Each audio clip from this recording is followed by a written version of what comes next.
তোমাদের সবাইকে আবারও আজকের আমার এই স্পোকেন ইংলিশের ক্লাসে স্বাগত।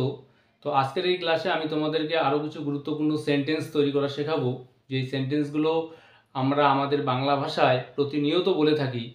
তো এই সেন্টেন্সগুলোকে কিভাবে তোমরা ইংরেজিতে বলবে, তো সেন্টেন্সগুলি যেগুলো শেখাচ্ছি আমি তোমাদেরকে, আমি কাজটি করিয়ে নেই, আমি কাজটি করিয়ে নিচ্ছি, তুমি অঙ্কটি করিয়ে নিয়েছিলে। অর্থাৎ তোমরা বুঝতেই পারছো, আমরা যখন কাউকে দিয়ে কিছু করিয়ে নেই, যেমন আমি ঘরটা পরিষ্কার করিয়ে নেই, সে অঙ্কটা করিয়ে নিয়েছিল, তো এই জাতীয় সেন্টেন্সগুলো আমরা প্রচুর বলে থাকি। তো এই সেন্টেন্সগুলোকে আমরা কিভাবে ইংরেজিতে করব। তো আরেকটা বিষয় লক্ষ্য করে দেখবে, এই যে সেন্টেন্সগুলো বললাম, আমি কাজটি করিয়ে নেই, আমি কাজটি করিয়ে নিচ্ছি, সব ক্ষেত্রেই কাকে দিয়ে করিয়ে নেই বা কাকে দিয়ে করিয়ে নিচ্ছি সেটা কিন্তু এখানে মেনশন করলাম না। তো এই কাউকে দিয়ে কোনো কাজ করিয়ে নেওয়ার ক্ষেত্রে যে আমরা পজিটিভ ভার্বের ব্যবহার জেনেছি, এর আগে আমি পজিটিভ ভার্বের উপর একটি ক্লাস নিয়েছিলাম, সেখানে কাউকে দিয়ে কাজ করিয়ে নেওয়া কিভাবে সেন্টেন্স তৈরি করতে হয় সেগুলো দেখিয়েছিলাম।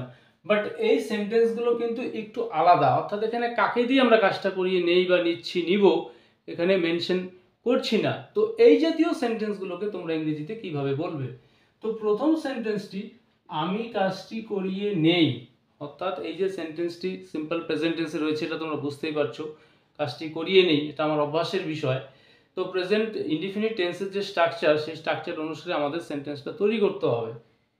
তো এখানে সাবজেক্ট আমি, তো আর পর নিয়ে আসবো আমরা একটি পজিটিভ ভার্ব। এখানে আমরা গেট ব্যবহার করতে পারি বা হ্যাভ ভার্ব ব্যবহার করতে পারি। তো আমি গেট পজিটিভ ভার্বটাকে এখানে নিচ্ছি। তো আই গেট কাজটি করিয়ে নিই, I get the work, I get the work ডান, অর্থাৎ আমি কাজটি করিয়ে নিই। তো নেক্সট সেন্টেন্সটি লক্ষ্য করো, আমি কাজটি করিয়ে নিচ্ছি। এই যে সেন্টেন্সটা প্রেজেন্ট কন্টিনিউয়াস টেন্সের মধ্যে রয়েছে, তো প্রেজেন্ট কন্টিনিউয়াস টেন্সের যে স্ট্রাকচার, সেই স্ট্রাকচার অনুসারে আমরা সেন্টেন্সটা তৈরি করব। তো আমি করিয়ে নিচ্ছি, সো আই অ্যাম গেটিং, এখানে যেহেতু কন্টিনিউয়াস টেন্সে রয়েছে প্রেজেন্ট কন্টিনিউয়াস ভার্বের সঙ্গে আমরা আইএনজি অ্যাড করব। So I am getting the work done, I am getting the work ডান, অর্থাৎ আমি কাজটি করিয়ে নিচ্ছি। তো এখানে যদি আমরা হ্যাভ ভার্ব দিয়ে সেন্টেন্সটা বলতে চাই, সেক্ষেত্রে আমরা বলতে পারবো যে I have the work done. আর যদি কন্টিনিউয়াসে বলি, I am having the work done, কাজটা করিয়ে নিচ্ছি। অর্থাৎ এভাবেও আমরা সেন্টেন্সগুলোকে বলতে পারবো। তো এখানে আমরা আলাদা আলাদা সাবজেক্ট ইউজ করতে পারবো। এখানে আই গেট দ্য ওয়ার্ক ডান, আমি কাজটি করিয়ে নিই। এবার যদি সেন্টেন্সটাকে আমরা এভাবে বলতে চাই, সে কাজটি করিয়ে নেয়, সেক্ষেত্রে বলতে হবে হি গেটস, কারণ he third person singular number, তো ভার্বের সঙ্গে এস এখানে অ্যাড করতে হবে। He gets the work done, সে কাজটি করিয়ে নেয়। তুমি কাজটি করিয়ে নাও, you get the work done, আমরা করিয়ে নেই, we get the work done. ঠিক একই রকমভাবে প্রেজেন্ট কন্টিনিউয়াসে আমরা আলাদা আলাদা সাবজেক্ট দিয়ে সেন্টেন্সগুলোকে তৈরি করব। তো he is getting the work done, সে কাজটা করিয়ে নিচ্ছে, হি তার সঙ্গে ইজ এই বিভার্বটা অ্যাপ্লিকেবল। তো এভাবে আমরা ডিফারেন্ট সাবজেক্ট ইউজ করে সেন্টেন্সগুলোকে তৈরি করব। নেক্সট লক্ষ্য করো, তুমি অঙ্কটি করিয়ে নিয়েছিলে। এই যে সেন্টেন্সটা এখানে পাস্ট টেন্সে রয়েছে, এখানে কাজটি করিয়ে নিয়েছিলে বললাম না, একটা পার্টিকুলার কাজের কথা বললাম। এখানে অঙ্কটি করিয়ে নিয়েছিলে, তারা ঘরটা পরিষ্কার করিয়ে নিয়েছিল। যখন এভাবে আমরা সেন্টেন্সটাকে বলবো তখন কি হবে। তো তুমি অঙ্কটি করিয়ে নিয়েছিলে, এখানে সাবজেক্ট তুমি, ইউ, এখানে করিয়ে নিয়েছিলে সিম্পল পাস্ট টেন্সে রয়েছে। তো এখানে ভার্বের সেকেন্ড ফর্ম আমরা নিয়ে আসবো। তো গেট ভার্বের সেকেন্ড ফর্ম নিয়ে আসবো got, you got the work, you got the work, sorry এখানে তুমি অঙ্কটি করিয়ে নিয়েছিলে, তো এখানে দ্য ওয়ার্কের পরিবর্তে আমাদের বলতে হবে you got the sum, you got the sum done, তুমি অঙ্কটি করিয়ে নিয়েছিলে, সে অঙ্কটি করিয়ে নিয়েছে। এই যে সেন্টেন্সটি প্রেজেন্ট পারফেক্ট টেন্সে রয়েছে, তো প্রেজেন্ট পারফেক্ট টেন্সের স্ট্রাকচার অনুসারে তৈরি করতে হবে। সাবজেক্ট সে, হি, তো পারফেক্ট টেন্সের নিয়ম অনুসারে হ্যাভ হ্যাজ নিয়ে আসতে হবে। সো হি হ্যাজ গেটের third form got, he has got কি করিয়ে নিয়েছে the sum, he has got the sum done বা সলভড বলা যায়। তো he has got the sum done. Next সেন্টেন্সটি আমি ঘরটি পরিষ্কার করিয়ে নেব, অর্থাৎ ফিউচার টেন্স, ভবিষ্যতের কথা বলছি, ঘরটা পরিষ্কার করিয়ে নিব।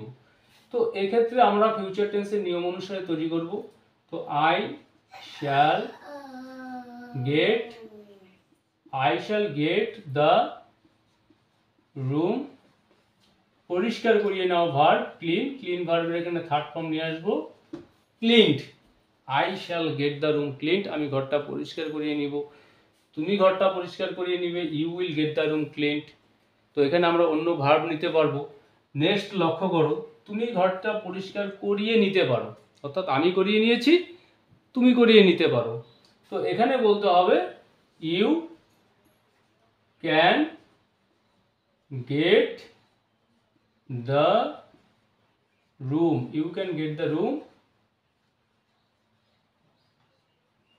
Cleaned, you can get the room cleaned, তুমি ঘরটা পরিষ্কার করিয়ে নিতে পারো, তুমি জামা কাপড়গুলি ধুইয়ে নিতে পারো। You can get the clothes washed, জামা কাপড়গুলি ধুইয়ে নিতে পারো। তো এই স্ট্রাকচার অনুসারে আমরা প্রচুর সেন্টেন্স তৈরি করতে পারবো আলাদা আলাদা সাবজেক্ট ব্যবহার করে। এবং যখন যেই সাবজেক্ট ব্যবহার করব সেই অনুসারে আমাদের বি ভার্ব বা হেল্পিং ভার্বগুলোকে সেই অনুসারে নিয়ে আসতে হবে। তো নেক্সট, সে কি ঘরটি পরিষ্কার করিয়ে নিবে, অর্থাৎ প্রশ্ন করা হচ্ছে এবং এটা ফিউচার টেন্সে রয়েছে, সে কি ঘরটা পরিষ্কার করিয়ে নিবে, তাহলে সে করিয়ে নিবে, he will get the room cleaned. এটাকে যখন আমরা ইন্টারোগেটিভের আকারে বলবো, এই উইলটাকে আমরা সেন্টেন্সের শুরুতে নিয়ে আসবো। তো সে কি ঘরটা পরিষ্কার করিয়ে নিবে, এখানে উইল হি বা শি প্রয়োজন অনুসারে আমরা নিয়ে আসবো। Will he get the room, will he get the room cleaned, will he get the room cleaned, সে কি ঘরটা পরিষ্কার করিয়ে নিবে। নেক্সট, তোমার ভাই কি গাড়িটা ধুয়ে নিয়েছে বা ধুয়ে নিয়েছে, কাউকে দিয়ে করিয়ে নিয়েছে, এরকম যখন আমরা বলবো ইন্টারোগেটিভের আকারে। তো এই যে সেন্টেন্সটা প্রেজেন্ট পারফেক্ট টেন্সে রয়েছে, তো তোমার ভাই গাড়িটি ধুয়ে নিয়েছে, your brother has got the car washed. এবার এটাকেই আমরা যখন ইন্টারোগেটিভের আকারে নিয়ে আসবো, হ্যাজটাকে আমরা সেন্টেন্সের শুরুতে নিয়ে আসবো। তো has your brother got the car washed, has your brother got the car washed, তোমার ভাই কি গাড়িটা ধুয়ে নিয়েছে। তাহলে এই যে কাউকে দিয়ে কোনো কাজ করিয়ে নিব, নিচ্ছি, এই জাতীয় যত রকম সেন্টেন্স রয়েছে তোমরা এই স্ট্রাকচারটাকে ফলো করে তোমরা আশা করি তৈরি করতে পারবে। তো এই জাতীয় প্রচুর সেন্টেন্স তোমরা অবশ্যই অনুশীলন করবে এবং সেন্টেন্সগুলোকে তৈরি করতে গিয়ে কোনো রকম সমস্যা হয়ে থাকলে তোমরা অবশ্যই কমেন্ট করে জানাবে, আমি চেষ্টা করব তোমাদের প্রবলেমগুলোকে সলভ করে দেবার।